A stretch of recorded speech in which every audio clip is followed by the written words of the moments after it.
My name is Lee Friedman. I'm on the board of Male Survivor. Joining me on the panel is our president, Murray Shane, and Nathan Lashine. And so we welcome you to another Male Survivor webinar. Our guest today is Dr. Richard Gartner. Dr. Gartner is a psychologist, psychoanalyst, and he's author of several books, including Understanding the Sexual Betrayal of Boys and Men, Healing Sexually Betrayed Men and Boys, Betrayed as Boys, and Beyond Betrayal. Dr. Gartner is a training and supervising analyst at the William Alanson White Psychoanalytical Institute, where he founded its sexual abuse service in 1994. He's one of the co-founders of the National Organization Against Male Sexual Victimization, which became malesurvivor.org. He served as its president for 2 years and was on the board of directors for 7. He's spoken at numerous national and international symposiums and has been quoted widely in the media about male sexual victimization in particular, and has been honored quite a bit for his work. That includes the Lifetime Achievement Award from the Trauma Psychology Division of the American Psychological Association, the White Institute's 2004 Directors Award, and the William Friedrich Memorial Child Sexual Abuse Research Assessment and Treatment Award that was conferred by the Institute on Violence, Abuse, and Trauma. And believe it or not, that's a condensed list of his credentials. Dr. Gartner currently practices in Manhattan. And Dr. Gartner's book, Beyond Betrayal, is the book our conversation will be centered upon today. We should mention that any case discussed today will be by permission from the survivor, and any names involved will be changed to protect privacy. So, Dr. Gartner, welcome to this special Male Survivor webinar of recovery. Having read your book several years ago and rereading it over the past month, I was struck by the power of a simple quote in the opening pages. A child's dependence is the beginning of trust. As a reader, it defines to me both the essence of the crime of child sexual abuse and the foundation of natural trust that's been so broken in many survivors. It also seems to be the defining premise in your book's title, Beyond Betrayal. When I look at a comprehensive bibliography of titles, the word abuse is commonly used, but your book is different in that it put the word betrayal right on the cover. So what went into your choosing that word, and how does its meaning relate to abuse? Well, that's a really important question, and it really focuses on what my idea is about what sexual trauma is. Because I'm an interpersonal or relational psychoanalyst, and my whole belief system is that interrelationships are most important in people's psychology. And I think that the real trauma of sexual abuse, even though the physical parts are certainly terrible, but the real ongoing and long-term trauma is the betrayal of the interpersonal relationships. And particularly if that happens when you're a child, that has long-term ramifications all the way through life in terms of being able to trust ever again. I'd like to talk a little bit about gender socialization. For most boys, manhood is an open door filled with, as you put it in the book, hope, pleasure, and adventure. You describe in your book how a boy's sense of who he is, who he wants to be, and what his sense of what the world expects of him essentially flies apart. And it leaves him feeling, as you put it, cut off and lost. A quote from your book actually describes it in a pretty heart-wrenching terms. You were disconnected from the man you were becoming. You were detached from yourself, the self who felt hope about growing up, the self with strength, will, determination, and a sense of discovery. masculine gender socialization defines a man as self-possessed, strong, competent, ultimately a leader in both family and profession. Does this differentiate male sexual abuse and or betrayal from the abuse of, say, females in terms of the damage done to that particular societal and cultural expectation of males and the Well, challenge of healing? yeah, right. Uh, there's a whole string of cultural beliefs about masculinity that all men are socialized into as we grow up. Actually, infant research suggests that uh, boy infants have a greater capacity for emotionality than female, but they lose that as they get acculturated into what it means to be a man. And the cultural beliefs about masculinity are men are always in charge of themselves, in control. Men are competitive. Men are competent and powerful. Men are mentally and physically tough. Men are resilient. Men are independent rather than needy. Men don't express emotions, like big boys don't cry. Men are what's called alexithymic, which means unable to put emotions into words. Men are welcoming of sexuality whenever it is offered, particularly from women. Mm. And men must not be penetrated, violated, subdued, or otherwise forced into submission. All of those are what we believe, whether consciously or unconsciously. It just becomes part of, at least in our society, what boys learn about what it means to be a man. And often boys feel that they're not uh, living up to what they're supposed to be doing, whether or not they're ever sexually abused. I think it hurts boys altogether, but it also sets people up, men, boys, up to really be further traumatized by sexual betrayal of the kinds we're talking about. Um, because all of the things that these cultural beliefs tell you about uh, get in the way of processing sexual victimization.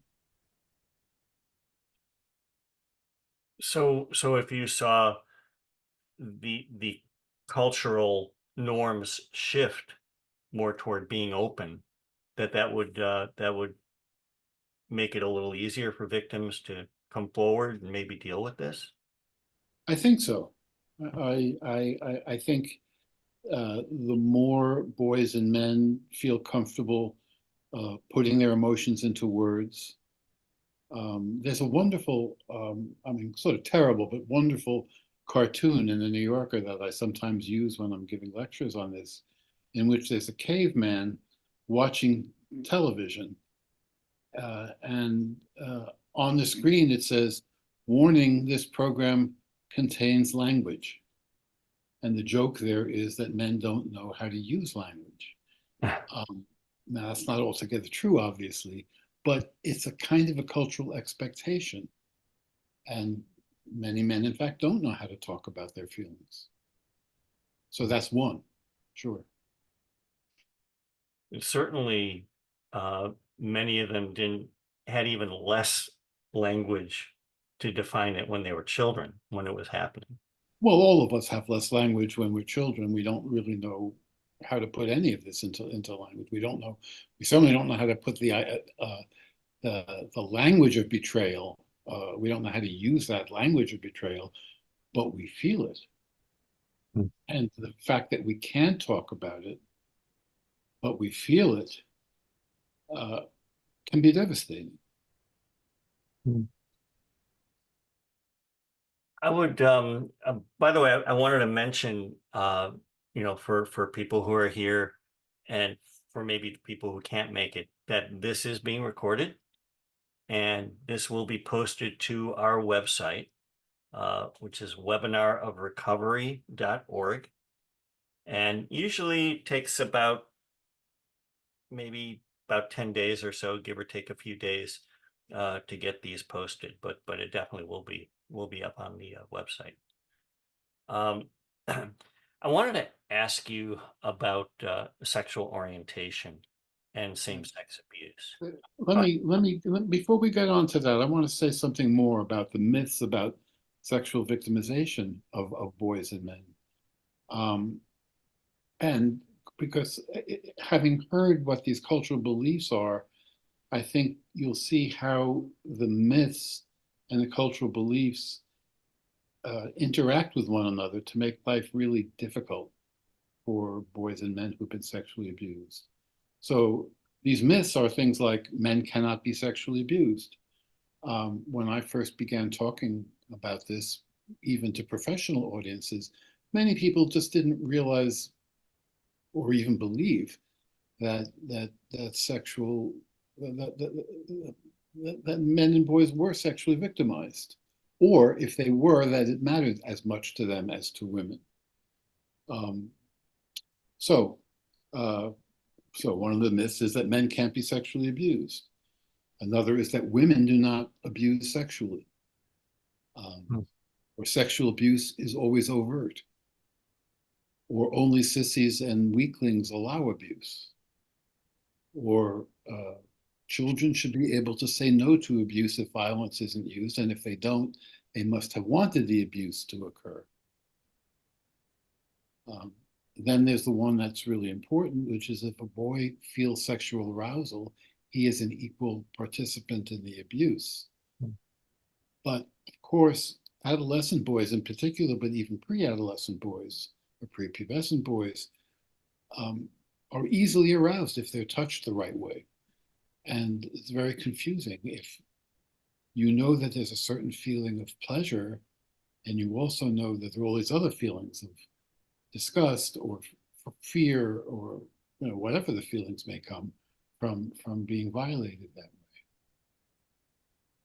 Then there's the myth that male victimizers who molest boys consider themselves gay and are interested sexually in other men. That isn't necessarily true at all. And then there's the one about how victimizers are always conscious of the abuse they are committing. And that turns out to be not true either, because often when abuse is going on, there's a certain dissociation going on in the victimizer as well as in the victim. And maybe we can talk about dissociation in a bit, but um, in a way, both victimizer and victim can sort of cut themselves off from the experience and not altogether be aware of what's going on as a way of protection from the fact that there is an assault happening. And then there's the belief, the myth that sexual abuse turns a boy gay, which is what you were talking about a moment ago, Yeah. and that sexually abused boys almost inevitably grow up to be sexually abusive men, which is something else I hope we'll talk about a little bit. So those are all important myths. None of them is true. Not one of those, I just talked about 10 myths. Not one of them is true. But I think many of us, in some way, believe that they are true. And it can be quite devastating to try to come to terms with it. Another myth I've heard uh, is that a man sexually abusing somebody who's gay is not as bad as a man sexually abusing somebody who's straight. I don't know if that's something that Uh, is. well, that presupposes that, someone, a boy who's growing up towards being gay or a man who knows he is gay necessarily welcomes sex whenever it's offered, which is one of those cultural myths about masculinity. But just because your orientation is towards men doesn't mean you want to be taken by this particular man. And particularly if this is somebody where there's a betrayal of power and trust, which is, of course, almost always the case with a child who's being abused. Often it's by a caretaker of some kind, often within the family, but otherwise someone who's taking the role of a parent, like say a teacher or scoutmaster or minister, rabbi, priest. Um, uh, so uh, I sort of lost track of where we started with this question. What was Yeah. the question again? Well, the question was, the gradient involved in it. About yes, yes. It presupposes that a gay boy or man is going to welcome the sexuality, Yeah. um, but actually it can be very devastating, perhaps in a different way, from a boy who's growing up towards an orientation that's predominantly straight.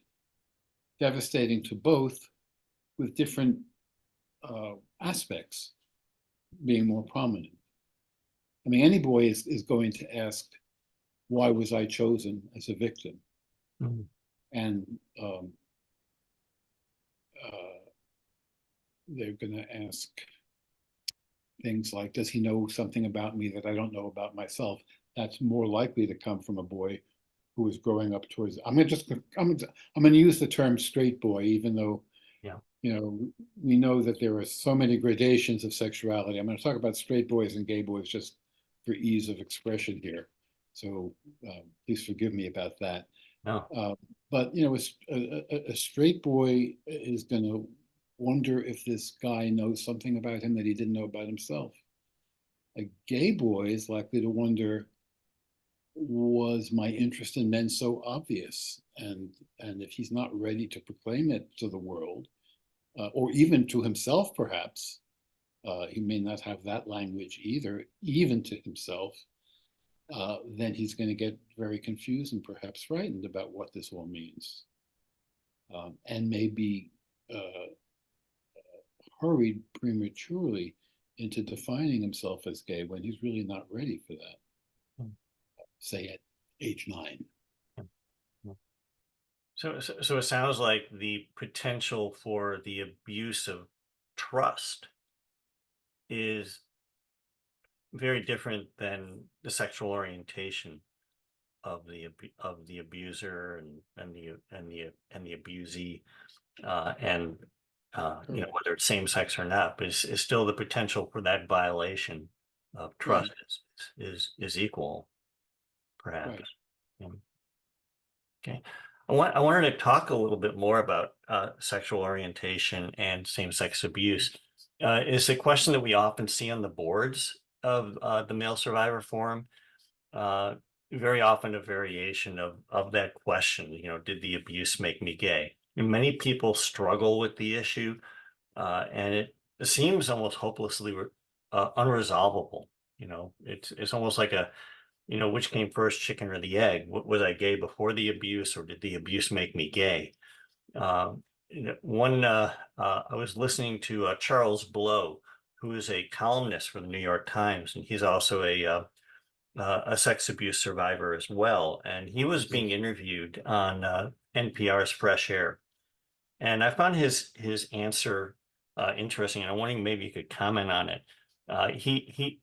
He thought that sexual orientation, in his view, was likely already predetermined, but that many abusers were, in his words, diabolically gifted in finding children who were different in some way from the group, and it made them more vulnerable to that. So I'm just sort of wondering what your thoughts are on that. Oh, well, I think that's a very good way of putting it. I often think of it as boys who were growing up gay. In many cases, these days it may be a little bit less so, but by and large, they grow up feeling different in some way that they may not be quite able to define. And so it's like if you think of a flock of sheep, and there's this one lamb that's sort of on the outskirts, not feeling quite part of the flock. And then this predator comes along, the wolf, if you will, and that's the one he's going to be alert to. and the predator's antenna are very, very finely attuned. This is the one who feels a need for a connection, perhaps, because he's not part of the flock. So if I'm going to be really sweet to him and friendly to him and seemingly kind to him, he's going to gravitate towards me, and it will be easy to take advantage of him. So that's another way of putting what Charles Blow says so eloquently. Yeah. Yeah. I wanted to give our other panelists an opportunity to ask some questions if they had any. And I know that Nathan is collecting some questions from our audience, and he's going to share those as well. Well, I've got a real good question that I think I'd love to ask Richard. It comes from one of our attendees, and the question, sir, is: I have a new client who is struggling with his adolescent abuse as he was coerced by an older man with pot and alcohol. But also, as he says, I knew it was wrong, but it also felt good. How best to help him process all of this and begin to heal from it? Well, I think one thing is to affirm that, of course, it felt good. Uh, Sex feels good. And particularly to an adolescent boy who's first learning about it. I don't know whether, he didn't say in this question whether this boy was gay or straight, did he? Or she? No, okay. So if it's if it's a boy who's straight, he may have never been able to connect to another boy or another man, and he may have wondered whether he would ever be able to. And so he would feel good about that part of it, and sometimes he would forget what a very bad match this particular man was, to be the one to introduce him into sexuality. And if he's straight, then he winds up being very confused, perhaps about why did I get an erection? Why did I ejaculate? Why did I have an orgasm? Uh, I thought I only liked girls, and maybe he knew something about me I didn't know, and then and yet it felt good, and he has to acknowledge that to himself as well. And so, that's something that needs to be acknowledged, that it's possible to feel good and bad at the same time. Now, if it's a gay boy, and even if he's welcoming of it, and even if he says it wasn't traumatic, although it sounds like in this case, uh, this person did feel it was traumatic, but even if he feels it wasn't traumatic, or if he felt it at the time because he was so happy to be sexual at all, he's being introduced to gay sex in a way that has to be hidden, that is exploitative, that has to be done basically in the dark and secretive, kept from the adults around, perhaps his parents. And so that's how they are connected to gay sexuality, as something that you have to be careful about telling anyone about. You have to think of it as basically as dirty, or scary, or dangerous, or exploitative. And that's not a great way to start sex, or your attitudes about sex. Yeah, it sounds almost like a kind of a splitting experience, Yes. and from my perspective as a survivor, that it felt good, yet it felt bad, and it was like I like girls, yet I am not sure that I don't like guys now, and it just all these things that, as we were talking about earlier, uh, the you know knowing what you expected of yourself when you grew up to be a man, all of these things are just sort of thrown into doubt because of these splits. That's exactly right. Mm. And it's very confusing. Can I ask about what the happens when men who are essentially feel that they're straight and have been abused and yet feel a kind of compulsion to reenact the kind of abuse situation by simply acting out, as it's called, I guess, and going on and having sex with men, even though they uh, don't necessarily want to or don't include that as part of their sexuality, but it's something that they feel compelled to do. And um, how do you address that? Well, this is a kind of a compulsion to repeat the trauma, basically. Right. And sometimes we can view that as a need to be in charge of what happened.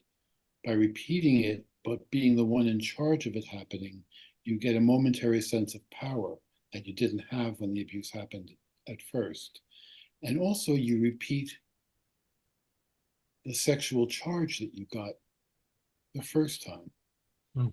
And often people do this. Often men do this when they're anxious, often about something totally different. It's a way to soothe anxiety. And the way to understand that is to get back to what I mentioned before, this idea of dissociation. Dissociation is a process that we all use the term, but what it really means is um, severing the ties between one part of our mind and another. Sometimes it's about feeling, sometimes it's about facts, sometimes it's about thought. And so what happens during the initial um, abuse is for many boys, they sort of take themselves out of the room one way or not another. Sometimes people tell me that they became a boy on the ceiling watching another boy being abused. That was how they dissociated the fact. And during the abuse itself, the body secretes hormones to help through the immediate trauma. And one way, and that allays anxiety. And so one way as an adult, when you're anxious, to allay anxiety is to repeat it so that you get that surge of hormones again that you got the first time. And so you do it with a man, not because you're interested in him sexually necessarily, but because you know on some level, and of course we don't usually have this in language that we can say to ourselves, Yeah. But we uh, find a way to speedily get those hormones activated that will calm us down.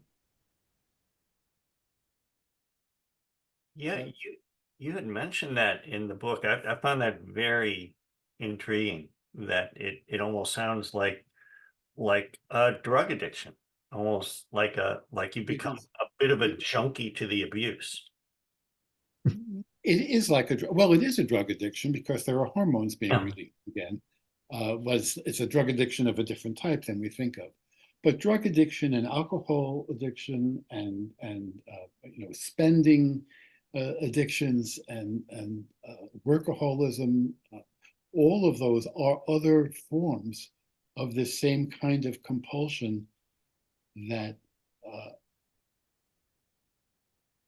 helps us to calm down. But the sexuality, and often it's done with pornography rather than actually meeting men, or it may be, for a straight man, sometimes it's straight pornography, or it's going to prostitutes rather than to men. All of them, it's a way not so much of satisfying yourself sexually, because really compulsive sexuality, particularly if it's anonymous and kind of joyless, uh, it's not about the sex. It's about soothing.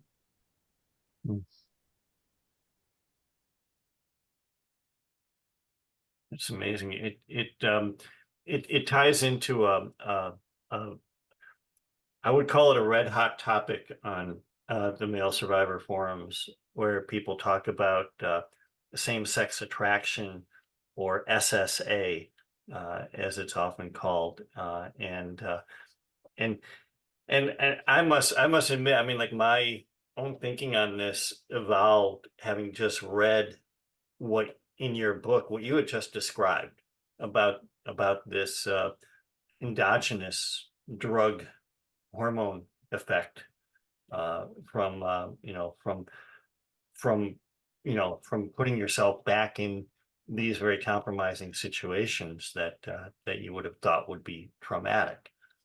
Um, And they were traumatic, and they are again, but yeah, they're not just traumatic.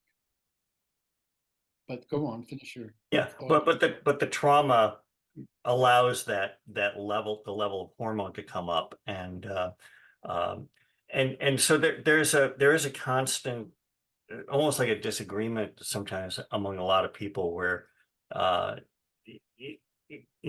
some claim that it's not a true, that seeking men, or maybe looking at male pornography when you're married, or you consider yourself straight, is not a true orientation. And As a matter of fact, um, one psychotherapist called it a disorientation, which I found a little hard to, you know, agree with. Because I think anything is an orientation. You're going to be pointing in one direction or another. But I'm just sort of wondering, how does somebody reconcile these two different orientations, even assuming that maybe one is maybe caused by something totally different than maybe what they are inside. Well, again, now let me get back to the whole issue of, first of all, not everybody's the same. Mhm. But people have different reactions. They may do things, the same things, for different reasons and with different feelings. And I think this is not one size fits all. And so I think it's important to recognize that people do have differences, and there may be different explanations for things that look very similar. So I think, we need to be careful not to try to pigeonhole everybody into one cubbyhole or another, or pigeonhole. Um, Yeah. so uh,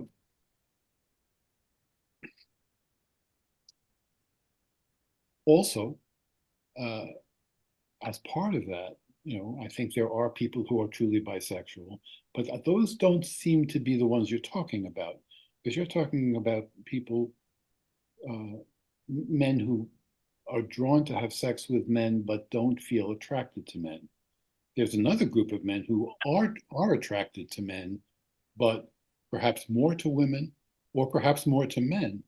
And often as life goes on, they're more and more attracted to men. And for some of that's for reasons I think we don't understand altogether. I don't think we know exactly what the origins of sexual orientation are. There's a lot of dispute about that, and I'm not going to go into it because I don't altogether know my own opinion here either.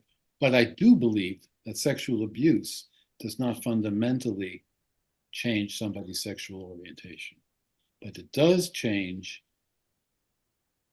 how sexual relations and sexual dynamics play themselves out. And that's and that's not necessarily talking only about whether you're attracted to men or to women, but also, say, if you get involved in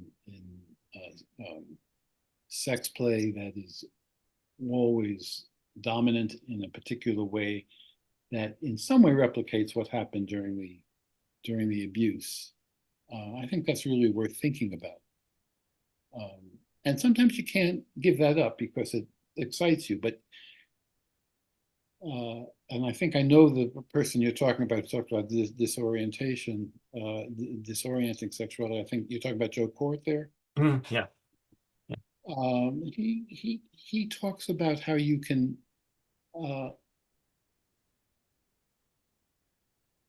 develop that kind of dynamic in your sexual play without it necessarily becoming how you live your life, in terms of always being dominated, for example. And it can become somewhat independent of who you are. It becomes your sex play, but that's only if you've developed your own ideas and feelings and worked through the trauma. He points out that even after all that work is done, sometimes people just like to play that way. That's a whole different thing than if people compulsively put themselves in dangerous situations, for example, or say, for example, allowing themselves to have unsafe sex with anonymous partners. That's a little different, or a lot different than incorporating the trauma in a more benign way into your sexuality. Am I being clear about that? I'm not sure. No. It's a very complex idea. Yeah.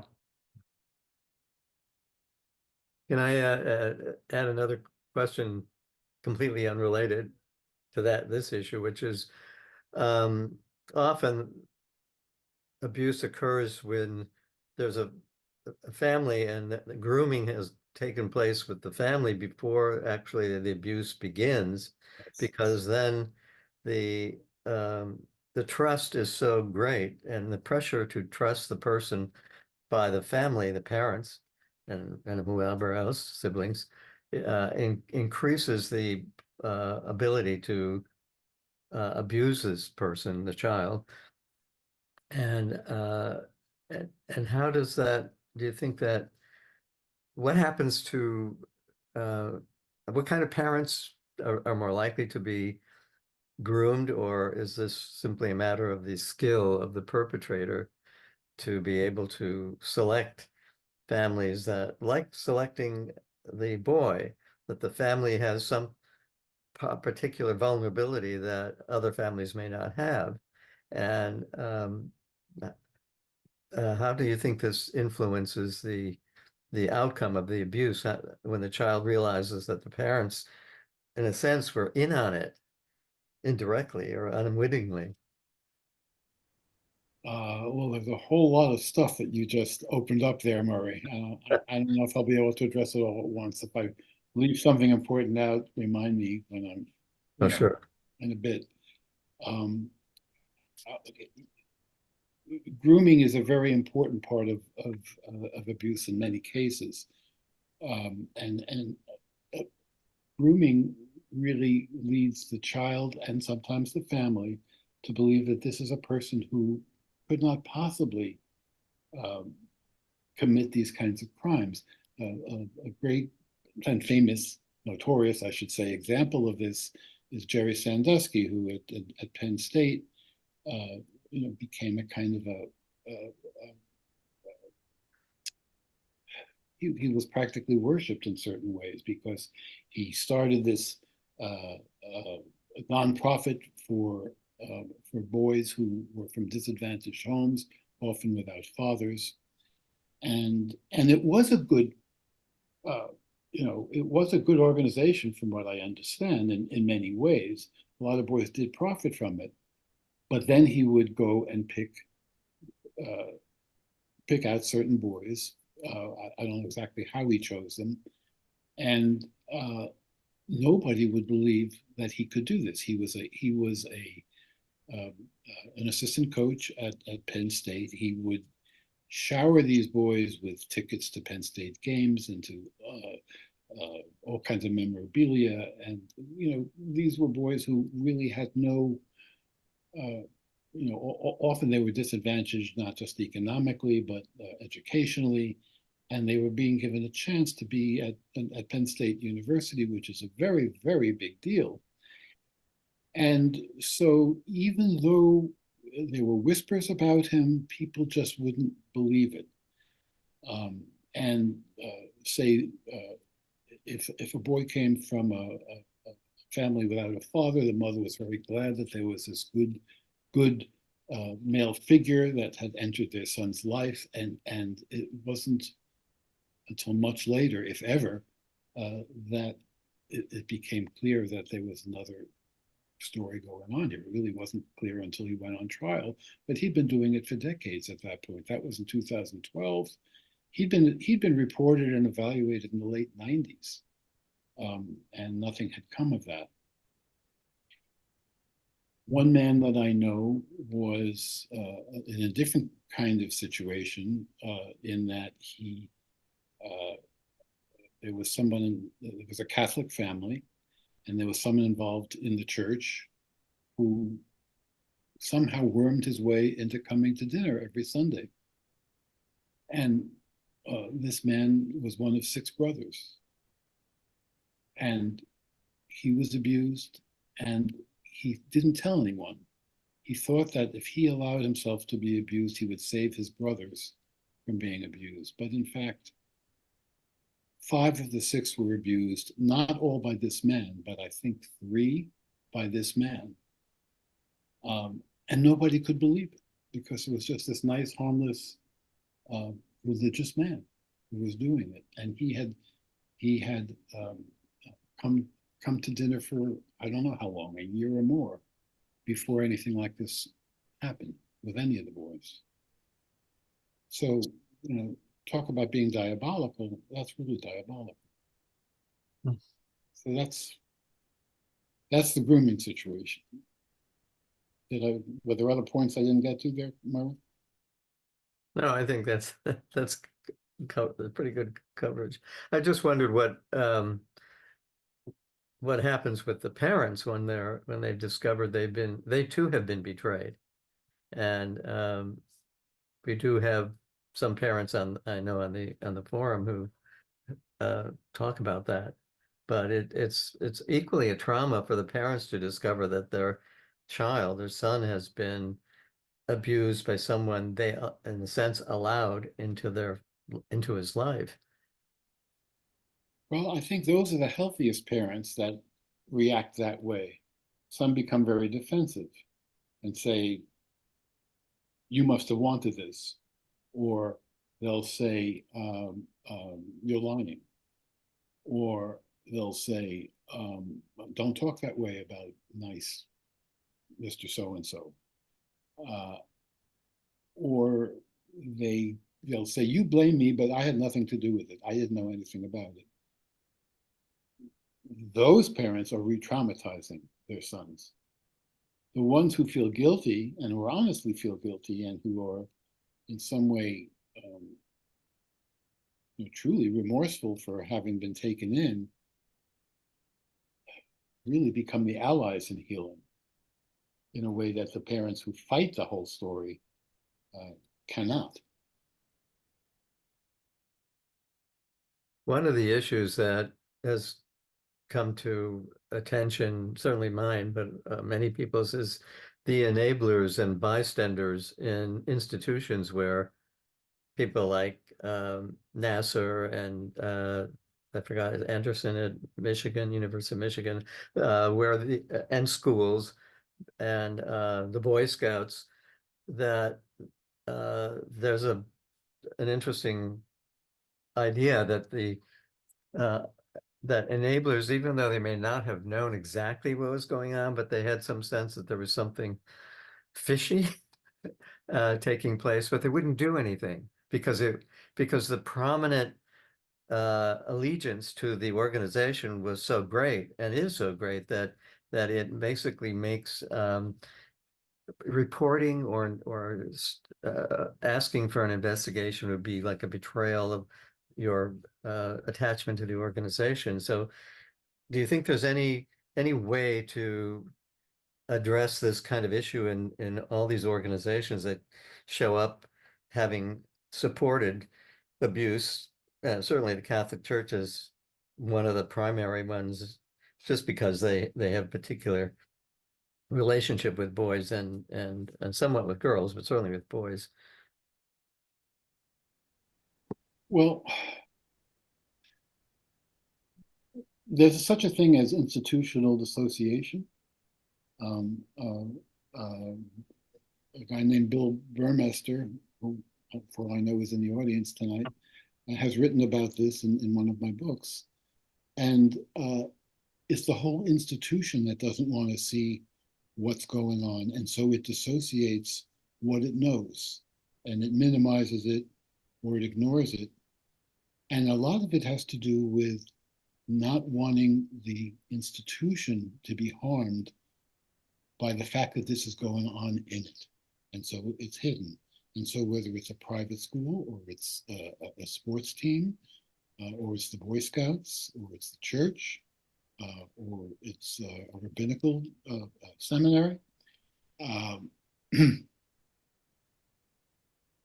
people don't want to see what they see. And that's dissociation. How to get around that? Well, I think a lot of institutions have tried. I don't know how successful they're being, because we don't know altogether what kind of sexual victimization is going on right now. But certainly over the last 20 years or so, there's been a lot more attention to the kids, but also I think to staff about, basically, if you see something, say something. I can't tell whether that's working or not. I don't think we'll know that for a while.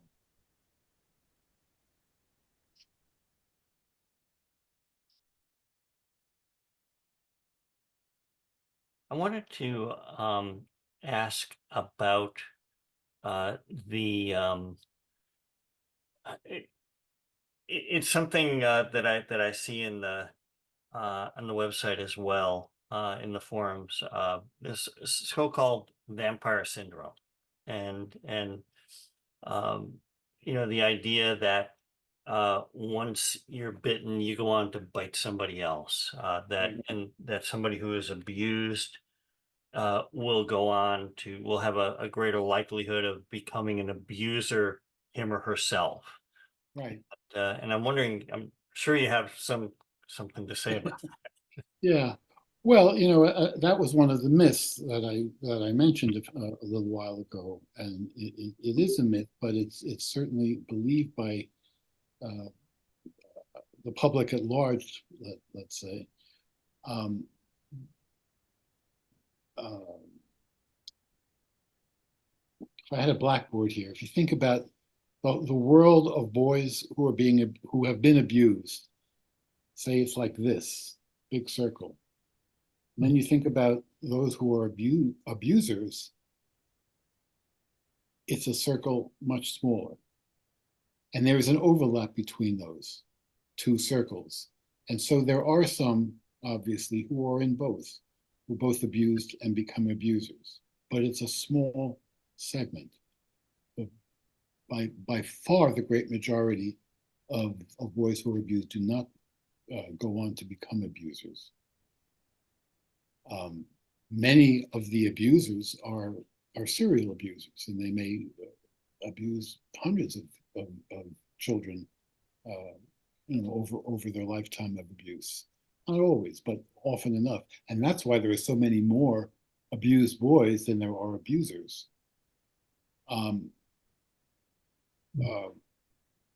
Nevertheless, since so many people, including the boys who were abused, may believe in this vampire syndrome, they get frightened.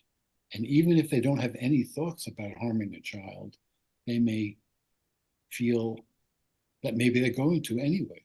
They may decide not to have children because they're afraid they'll abuse them. Or when they have children, they may be, say, afraid to diaper a baby, or things, or to handle him too much. And that's really sad, even if they've never had a thought about doing this kind of thing. And they may feel or worry that if others hear they were abused, they're going to assume they're going to become abusers. And so they're going to keep their children away from them. I once knew a man who, at age 60, told his wife that he had had full sex with his mother for a period of time in his teenage years. And then he went into treatment at that point, into psychotherapy. But he wouldn't tell his sons because he was afraid that his daughters-in-law wouldn't allow him to see his grandchildren. And so he carried this terrible burden and secret because he was afraid of being perceived as an abuser, even though there was no reason to think he ever would become one. And that's really tragic. No, it really does sort of circle back to that thing that we started talking about, which is trust. And sometimes the biggest loss of trust is the trust that you have for yourself. And that's it sounds like that's a lot of what you described there. Well, in this with his grandfather, I just said, I think he trusted himself not to do it. He just didn't think that anyone else would trust him not to do it, because he assumed that everybody would think he was an abuser. He didn't think he would be in his particular case. But yes, it's certainly a point like that. If I gave in that time, I didn't think it was going to happen, and maybe I was responsible after all. And who knows what would happen if I'll just stay away from children altogether. I won't have children. I'll walk the other way if I see a child. Really robbing himself of a lot of what's wonderful in life, or what could be.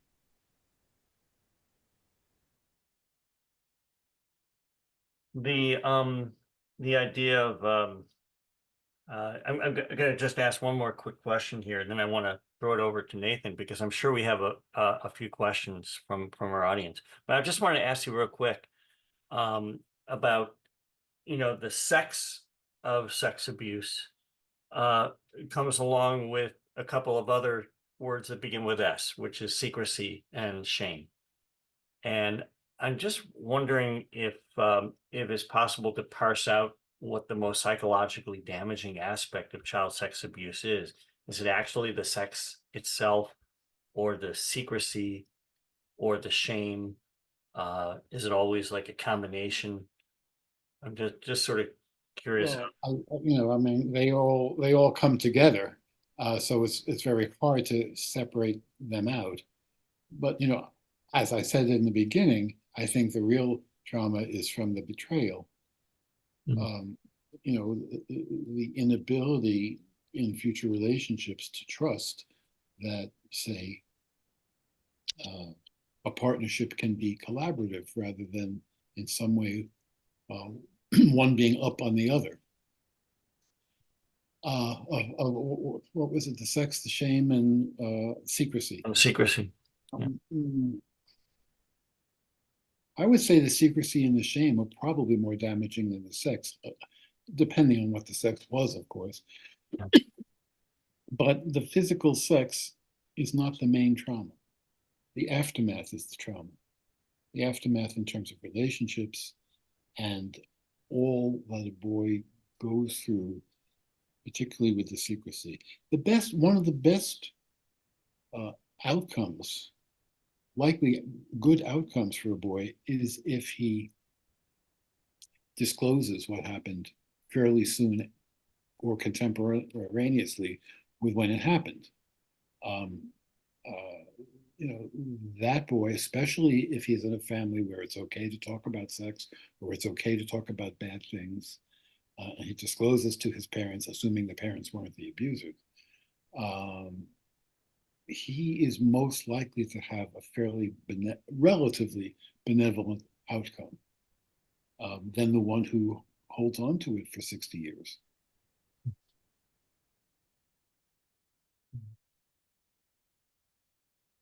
Fantastic, Richard. So some of the questions that have come in, we've now hit the 120 mark for questions. So a couple of them, one of them is, what are your thoughts on what we can do to enhance cultural awareness around the sexual abuse of boys?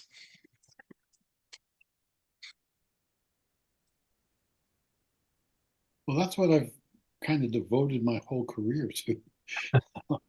I'll talk, certainly when I first began talking in public about it, I would talk to anyone, any group who asked me, because I felt that the more you talk about it, the more we have conversations like this one, the more people are likely to have a different idea than the ones that they grew up with about what this all meant. Yeah. Now, this next question is something that's actually come up on the discussion board pretty consistently over the last 25 years. So, if the memories of my abuse are not clear and I can't remember them, is it healthy to work through these events without having clear memories and working through it in therapy, or can I work through it without having a clear memory of the actual abuse traumas of every single event? Okay, first of all, memory is not videotape.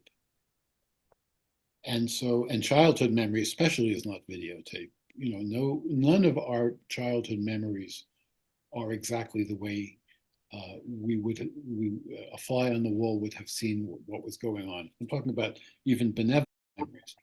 Children, I remember crawling down an endless hallway in the apartment I grew up with until I was 3. I'm sure it was probably no more than 15 feet at most, probably more like 10. But I was crawling. And so that's my memory, is that it was this long tunnel. So memory is not videotape. And we can't chase memories. It's really dangerous to chase them. A lot of men want to go to a hypnotist or something like that. The problem with hypnosis is people are very suggestible when they're in a hypnotic state. And so actually courts of law will not accept testimony. As far as I know, I don't know if it's true in every state. If memories were recovered during hypnosis, we don't know exactly where those memories came from. I would say to somebody in that situation that if you feel that something happened,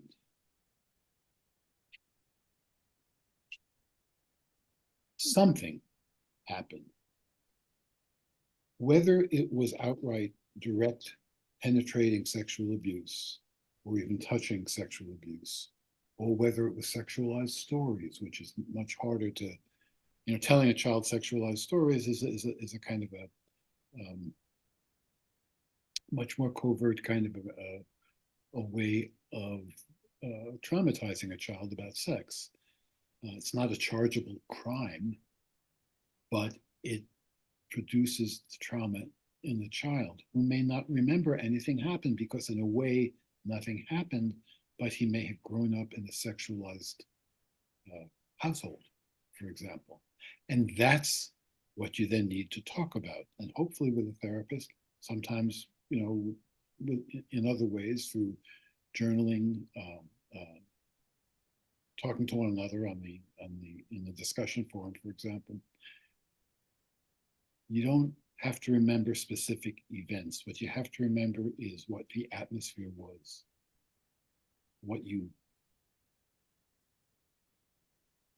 whether there was an icky factor in some aspect of your childhood. If we're talking about childhood or sexual abuse now, I Yeah.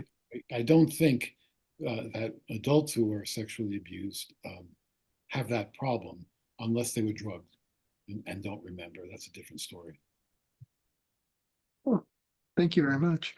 And then one final question uh, comes to us. And when, as a clinician, you have a client who disassociates, like you said, like he is floating or watching a movie of the abuse, what is your best recommendations for what they should do to try to reincorporate those memories? Say it again. If the client is doing what? When you were discussing and talking about that, they were like floating above themselves, seeing it on a movie. In the room, you mean? Yes. Yes. Okay.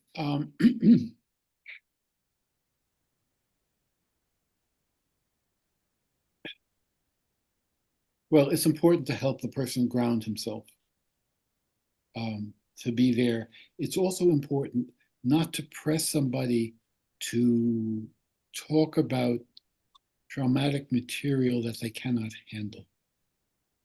Instead, what you have to do is help a person learn to handle it. And so you may need to do things like teaching breathing techniques to calm himself down. If I see someone is dissociating in front of me like that, I'll say, "Where are you? Are you in the room?" If they're not, then I will try to interrupt the reverie he's into to ground him and help him be there in front of me so that we can talk about whatever it was that was just going on that made him leave the room. There's something called in helping somebody overcome dissociation, there's a kind of a window, and you have to keep pushing up a little bit and pushing up a little bit and pushing up a little bit so that somebody can take in a little bit more each time. There's no point in overwhelming and re-traumatizing someone who is, has fled the room. They're on the ceiling watching the therapy going, just like he might have done when he was being abused as a child. Yeah. Thank you very much. We have maybe time for a couple more questions. I know we're going till 9 o'clock. We still have a lot of people in attendance. I just thought maybe you might. Yeah, going through the questions right now. So Okay. another question was, do you see being abused, if you are a male, being abused by a female as damaging as being perpetrated by a male? Is there differences between the gender of the perpetrator, in your opinion? Yes, and I'm glad we brought we're talking about female perpetrators now, because it's a very important thing. The research suggests that 1 in 6 men is sexually abused by age 16. 29% by women. I think it's 69% by men and 11% by both. So there's a huge number of men who are abused by women. They may be less likely to think of it as abuse because they may have thought of it as a sexual initiation, just as gay boys are likely to think of abuse by an adult man as a sexual initiation and not think of all the other things that come along with it.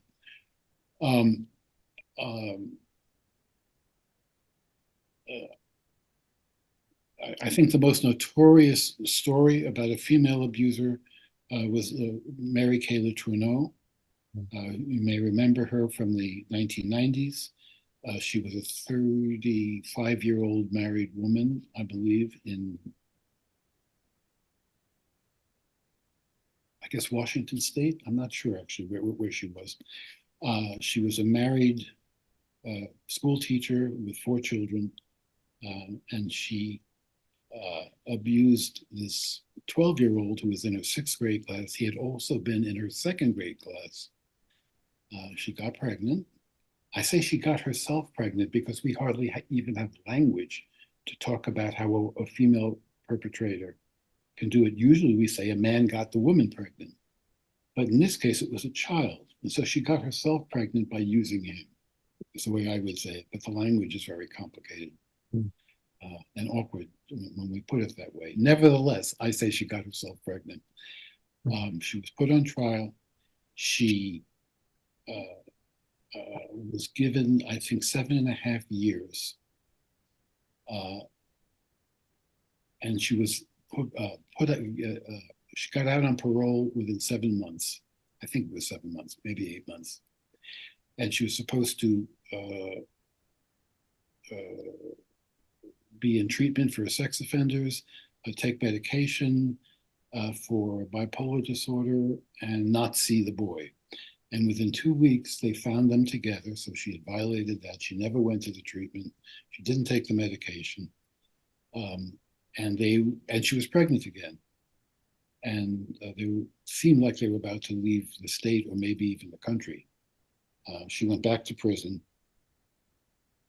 And during her trial, the boy, who was maybe 13 at the time, said we were in love and that's all that mattered. But it wasn't all that mattered. And that just shows how a 13-year-old can't possibly understand the implications of what he was doing.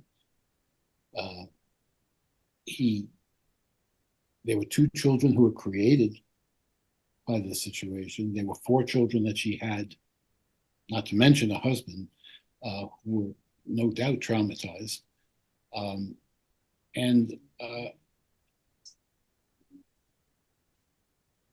When she got out of prison, they did marry when he was 21. And sadly, they separated about 8 or 9 years later. And then he said it was never good. It should never have happened. And he had dropped out of high school. I don't know what happened to him later, but certainly in his early 20s, he'd had no chance to have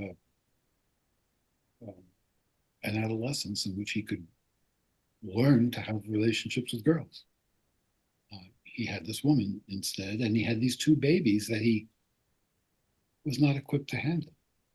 His mother was the one who raised those children, at least until Mary Kay Letourneau got out of prison. So it's a whole different situation. Now imagine if she had been a 35-year-old male teacher who impregnated his 12-year-old 6th grade girl student.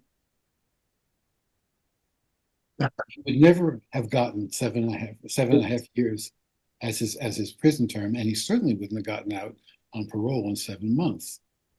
So we think of women as different, and yet the trauma can be just as pernicious, just as much a betrayal.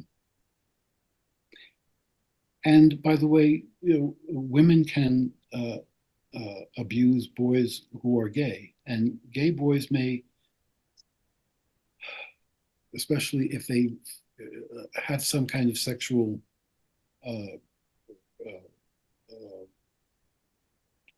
arousal during the sex, they get very confused by it. But those boys are likely to think that that's why they're gay. It's because a woman abused them. But other men may start to think that's why they're gay, because a man abused them. In neither case is that the origin of their sexual orientation. This goes back to what I was saying before. But I think it's really important to emphasize when I think for many gay boys and men, as they're growing up, at some point they're going to ask themselves, how did I get to be this way? And it's very easy to blame sexual abuse, no matter what way it is that you turned out to be, whether it was straight or gay. Very interesting. Another question, and this is actually one we kind of discussed before we started this, is that your book's been out for almost 20 years now. And what are some of the things in our society have you seen shift in this 20-year kind of history of when you first published and you've been active for decades. What have you seen in our culture has gotten better or has it gotten worse when talking about male sexual abuse? Well, in the 90s, when I first began talking to professional audiences, I would usually say, how many in this room are treating someone, a man who's been sexually abused? And say in a room of 100 people, I might get one or two hands. And then I would ask, and how many of the rest of you ever asked a man whether he'd been sexually abused? And then people would look embarrassed because they weren't asking. Now, I don't even ask the question anymore because I did ask it a number of times, and it's quite a different situation. Usually, more than half of the professionals that I'm treating, that I'm teaching, know they have patients who've been sexually abused, male patients who've been sexually abused. So that's a major difference. I think that the church scandal and the Sandusky scandal, both of which got an enormous amount of publicity, the church starting in 2002 and continuing to today. Sandusky was in 2012 and went on for a few years. And others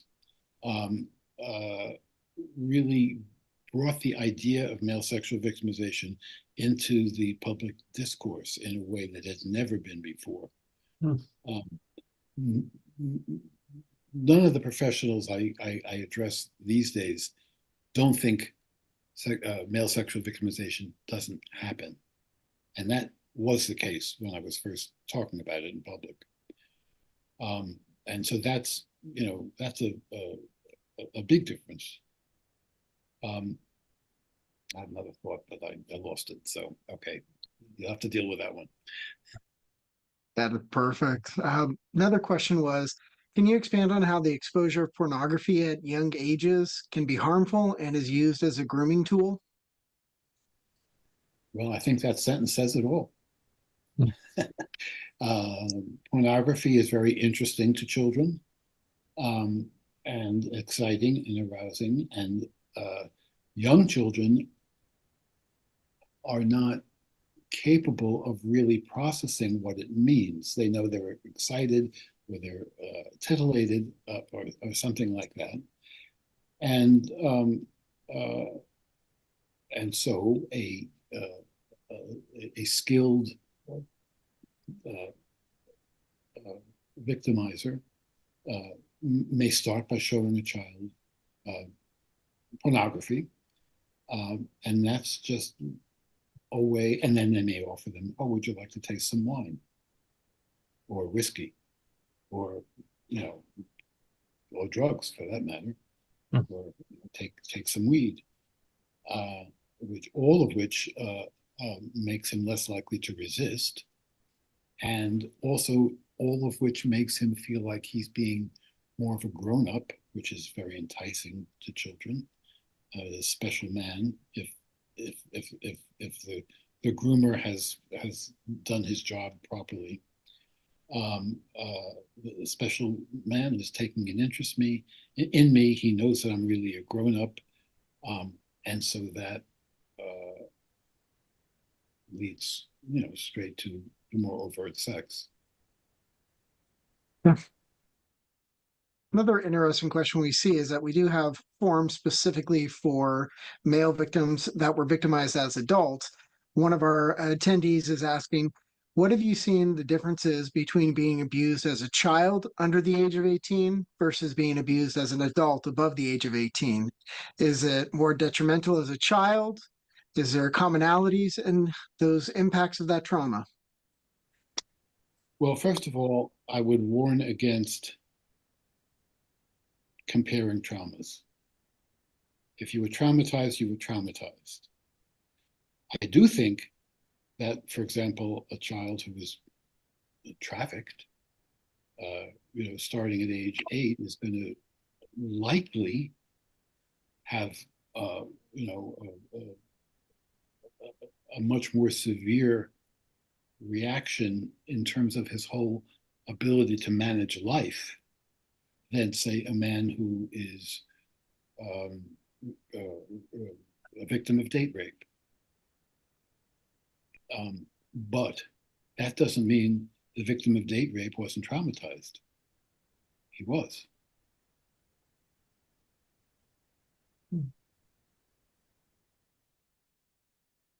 All right, Lee, I'm going to turn it back over to you. Let me go through some of these questions again so we can wrap up with more Q&As.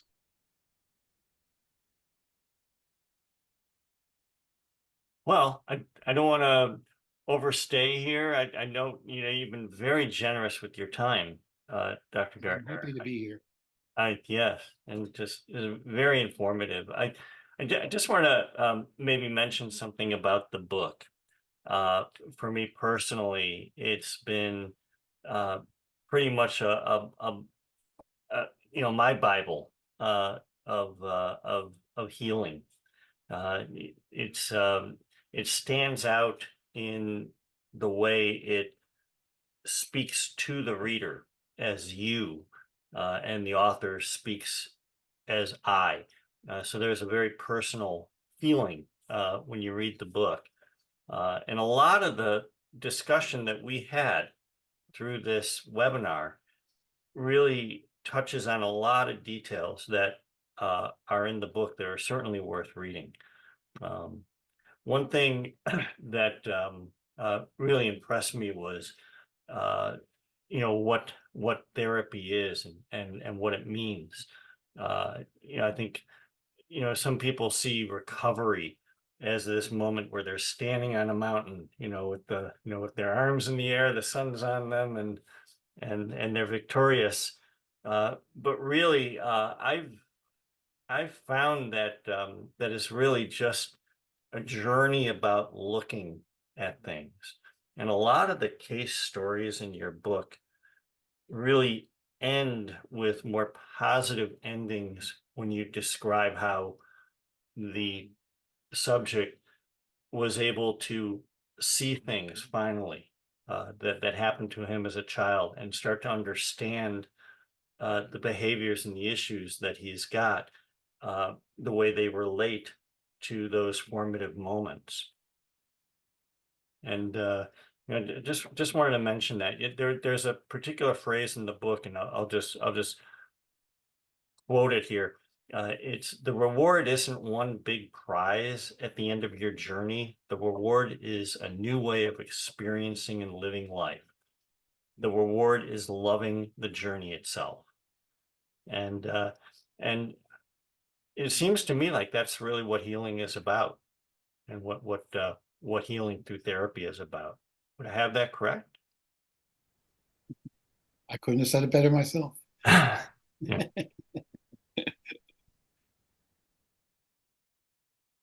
Well, does anybody have anything else? Nathan, Murray? I would say one of the questions that has also come up is also kind of in our culture. Have you seen there any predication for men to try to overcompensate later in life to be masculine? So the specific was, either having more sexual conquests or getting into masculine careers. Have you seen any of those trends with the clients you've worked with, Richard? Yes. But I just remembered what it was I forgot a few minutes ago, and I wanted to say it. Because it was when you asked me about how things have changed. I think a very important thing that has helped society change in its attitude towards male sexual victimization is that as things became more public, like with the church scandals and the Sandusky, a lot of celebrities came forward. There's a whole list of athletes and musicians and actors and directors and Charles Blow, who you mentioned before, journalists, politicians, even at least one I can think of, who have come forward. And every time somebody comes forward and says, "I was sexually abused," it in a way gives permission to men who have been secretly shamed and frightened to say, okay, if he can say this, I can say it too, and go Yeah. forward and hopefully get some help. Every time something like that happens, therapists are likely to get calls, and that's a great thing, and that's one of the big changes. And so I salute all of those celebrity men who bravely came forward.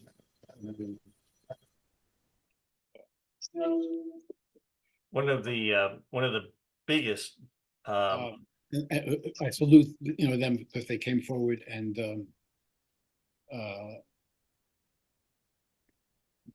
bravely told their stories. Yeah. It allows all of us men to come forward, and it almost gives us permission to come forward and talk about that. And that's one of the things I find just the most powerful part of the discussion board, is that we have over 16,000 survivors on the site, that we have men coming to us from over 150 different countries and territories annually. Right. And the conversation and just the difference in where everyone is that we have world famous people, we have the average person, we have athletes, we have non-athletes, we have professionals, we have non-professionals, and it's just amazing that we have this space to come and talk. Right. And yeah. Now there was a question you asked that I didn't answer. So if you can remind me what it was, I'll try to answer it. Yeah, it was talking about, in your practice, have you had male survivors that try to overcompensate to reclaim like their masculinity? Okay, yes.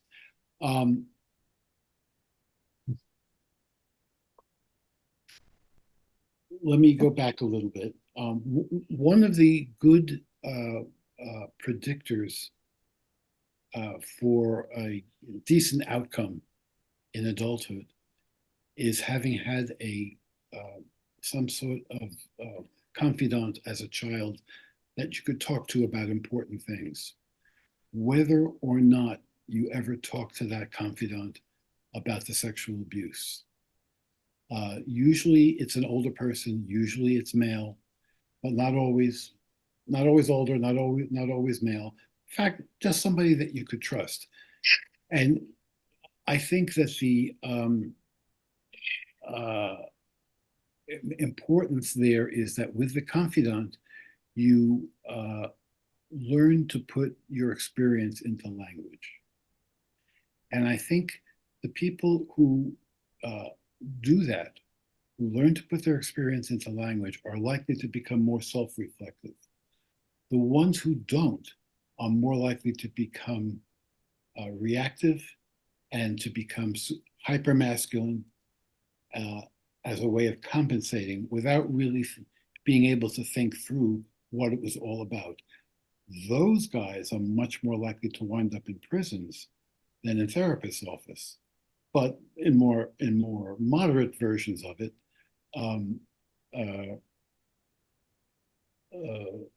yeah, they become, the kind of guy who would say, who might say, I would, I'd rather die than let myself be sexually abused, even if he was sexually abused.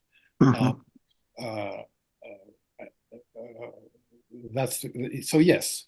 Yeah, but I don't see those men very much because they're not likely to come to a therapist. Why would they? Hmm. Unless they're forced to, often by a partner or a spouse or the court. Yeah. Well, thank you so much, Richard. I want to be respectful of your time, so I want to turn it over to Murray. Do you have any final thoughts or reflections? Um, well, I just wanted to thank Richard because I came in to Male Survivor, the organization, and the reality from dealing with my own abuse history, and got involved with Male Survivor, I think, as part of the healing process. And so in a way, I've witnessed it personally and of course publicly the course of the last 25, 30 years. So um, thank you for that, and thank you for being here, and thank you for all you've done. Murray, Yeah. it's wonderful that you came to Male Survivor and that you have followed through the way you have. I'm so glad and grateful. I'm sure many men here are. Good for you. Well, thank you. Thank you. And Richard, you're getting just blown up in the Q&A. A lot of the attendees are thanking you so much for your time, your wisdom. They appreciate everything you're doing. And I know that I appreciate everything you've done. I have a copy of your book on my shelf behind me, sir. Well, I could say to all of you, feel free to write good reviews on Amazon if you like my book, Yeah. because that's how other survivors get to read the books. I should Okay. mention that Amazon has over 200 written reviews with an average rating on your book of 4.6 out of 5. So it's quite quite a testament to your ability to explain things and to basically open eyes on what the situation really is about and help other people find their way through this. Thank you for that. Yeah, I'm very, very grateful that you spent the time. You're very generous with your time today. We did go over quite a bit, but I really thank you for that. And It's been a pleasure. and we will have this posted on the Male Survivor webinar page. Again, is webinarofrecovery.org. And this will be probably posted in about 1 to 2 weeks, usually in that area. Get this posted up there.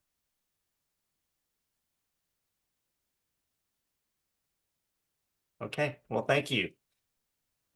Have a great evening, everyone. Thank you for joining us with this very special webinar of recovery with Dr. Richard Gartner.